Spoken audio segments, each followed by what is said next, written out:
You know that feeling when you're driving home from the grocery store and suddenly realize you don't quite remember the last few turns you made? Or when you find yourself squinting at street signs that used to be crystal clear? If this sounds familiar, I want you to know something important. You're not losing your driving skills. You just need to update them for this chapter of your life. Driving after 70 isn't about giving up your keys. It's about driving smarter. I'm here to share 5 practical tips that will help you stay confident and safe on the road for years to come. These aren't complicated rules or expensive solutions, just simple adjustments that make all the difference. Let's start with the first 2 that can boost your safety immediately. The first tip is all about timing your drives right. Our reaction times naturally slow a bit as we age, but here's the good news. We can work with that by being strategic about when we drive. My friend Bob, who's 72, made this simple change. He stopped driving at dusk when the glare is toughest on older eyes. Instead, he plans his outings for mid-morning when the light is good and traffic has calmed down after rush hour. This one adjustment took his driving confidence through the roof. Try this. For the next week, keep a little log of when you feel most comfortable driving. You might discover, like many seniors do, that you're sharper behind the wheel at certain times of day. Maybe it's after your morning coffee when you're most alert, or before lunch when your energy is up. That's your golden driving window. Schedule your important trips during these peak times. Now, let's talk about the second tip, upgrading your car's visibility. This was a game changer for my neighbor Helen. She realized she was having trouble seeing dashboard controls at night, so she took her car to the dealership and had them adjust all the instrument lighting to maximum brightness. While she was at it, she got those nifty blind spot mirrors that stick to your side mirrors. Total cost? Less than $20. The difference it made? Priceless. Here are some easy visibility boosters anyone can try. Increase your font size on GPS displays. Most systems let you do this in settings. Use a dashboard mat to reduce windshield glare. Keep a clean microfiber cloth in your door pocket for quick window cleaning. Consider yellow-tinted night driving glasses if headlights bother you. The key is to recognize that it's not your driving that's the problem. It's often just that the equipment needs some tweaks to keep up with your changing eyesight. And here's something reassuring. These are the exact same adjustments professional drivers make as they get older. Before we move to the next tips, I want to address something important. Some of you might be thinking, but I've been driving the same way for 50 years. Why change now? Here's how I look at it. When we were young drivers, we adjusted our habits as we gained experience. Now, we're just making new adjustments for a new kind of experience. It's not about ability, it's about adaptability. Speaking of adaptability, that leads perfectly into our next set of tips, including one surprising trick that can cut your reaction time significantly, and how to handle those complex intersections that seem to have gotten more complicated since we first got our licenses. Now that we've covered timing your drives right and boosting your car's visibility, let's talk about something that might surprise you, how a simple change to your seating position can make you a safer driver. This was a revelation for my friend George, who's been driving for nearly 60 years. After complaining about neck pain during long drives, his physical therapist suggested adjusting his seat. And suddenly, not only was he more comfortable, but he could see the road better and react faster too. Here's how to find your ideal driving position. Start by making sure you can comfortably press the brake pedal all the way down with your entire foot while still having a slight bend in your knee. Many seniors make the mistake of sitting too far back to be comfortable, but this actually slows your reaction time. Your steering wheel should be about 10 to 12 inches from your chest, close enough that your wrists can rest on top of the wheel without stretching. And here's a pro tip. Tilt your rearview mirror slightly downward at night to reduce headlight glare from cars behind you. The fourth tip is about managing complex intersections, those multi-lane, multi-turn monstrosities that seem to have multiplied since we got our licenses. My neighbor Margaret developed a brilliant strategy for these. Before any trip that might involve tricky intersections, she uses Google Street View to drive the route virtually first. This way, she knows exactly which lane to be in and what to expect. It takes just a few minutes and has saved her from last-minute lane changes that can be dangerous. If technology isn't your strong suit, here's another approach. Plan routes that use right turns instead of left turns across traffic whenever possible. Many senior driving courses teach this technique because it significantly reduces risk. And when you absolutely must navigate a complex intersection, don't be afraid to take your time. Turn on your signal early, move into the correct lane well in advance, and remember, it's better to go around the block than to make a risky maneuver. Now, I know some of you might be thinking, but I've been driving through these intersections for decades. Why change now? Here's the thing. Traffic patterns have changed, and so have our reflexes. What felt easy at 50 might require more caution at 70, and that's perfectly okay. The smartest drivers aren't those who never change their habits, but those who adapt to stay safe. Let me share a story about my cousin Ed. At 75, he prided himself on still driving at night, until one evening he had a close call merging onto the highway. Instead of giving up night driving entirely, he made two adjustments.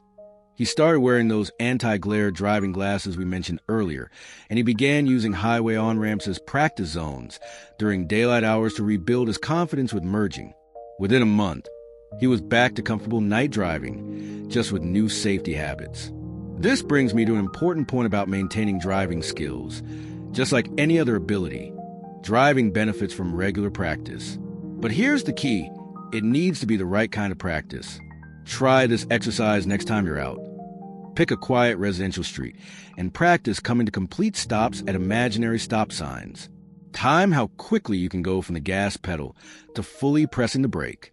These little drills keep your reflexes sharp without the pressure of real traffic. Another great practice technique is what driving instructors call commentary driving, verbalizing what you're seeing as you drive. It might feel silly at first, but saying things like pedestrian on the right or car approaching from the side street keeps your mind engaged and helps maintain those crucial scanning habits we develop as new drivers but often let slide over the years.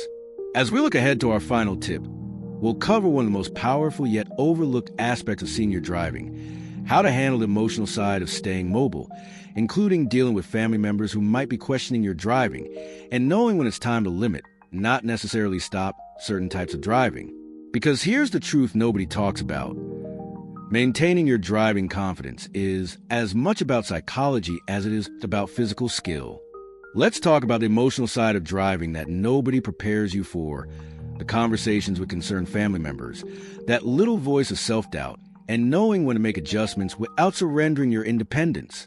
This final tip might be the most important of all. Develop your personal driving transition plan.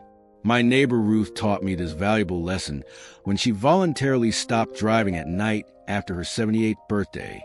Not because she had to, but because she noticed evening glare was making her tense.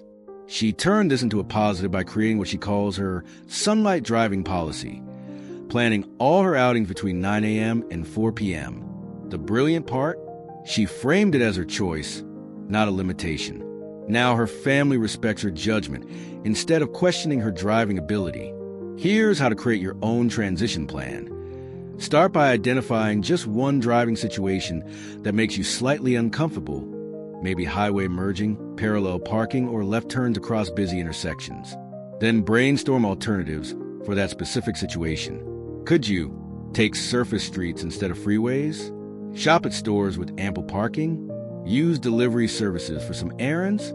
The key is making these adjustments proactively before anyone suggests them to you. This keeps you in control of the process. I've seen this work beautifully with dozens of seniors. When you're the one initiating changes, it preserves your dignity and independence. Now, let's address the elephant in the room. Family members who question your driving. Here's a phrase that works wonders. I appreciate your concern. Let's talk about specific situations you're worried about. This shifts the conversation from emotional arguments to practical solutions. Maybe your daughter worries about you driving to mall during holiday crowds. Could you go on weekday mornings instead? Perhaps your son frets about highway driving. Would taking a refresher course ease both your minds? Speaking of refresher courses, let me share something surprising. Many insurance companies offer discounts for senior driving courses, and the best part? You can often take them online now. My friend Carl took one last year and discovered several new safety techniques, like the 3-second following rule that's replaced the old one-car length guideline we learned decades ago. He says it made him feel empowered rather than defensive about updating his skills. Here's another emotional aspect we need to discuss: knowing when to ask for help. There's a big difference between needing help with all your driving and needing help with some driving. Maybe you're comfortable with familiar routes, but want to ride to unfamiliar places. Perhaps you're fine with short trips, but prefer not to drive long distances anymore. These are all reasonable, common adjustments that millions of seniors make every year. I want to share a powerful mindset shift to help my Uncle Joe. Instead of thinking, I'm losing my driving privileges, he started thinking, I'm optimizing my driving choices. When he voluntarily stopped driving in heavy rain, he didn't see it as a surrender. He saw it as using wisdom earned over 60 years behind the wheel. This small change in perspective made all the difference in how he felt about himself as a driver. Before we wrap up, let's quickly recap all 5 tips. 1. Time your drives for when you're sharpest. 2. Upgrade your car's visibility features. 3. Optimize your seating position. 4. Develop strategies for complex intersections. And 5. Create your personal driving transition plan. Remember, driving confidence after 70 isn't about clinging to every privilege you've ever had. It's about wisely choosing which driving activities bring you joy and independence while letting go of what no longer serves you. The seniors I know who've navigated this transition most successfully all share one trait. They made changes on their own terms before changes were forced upon them. I'd love to hear from you in the comments. Which of these tips resonated most with you? What's one small change you'll try this week? Do you have a driving adaptation strategy that's worked well for you? If you found this video helpful, please hit that like button. It helps other seniors find this important information.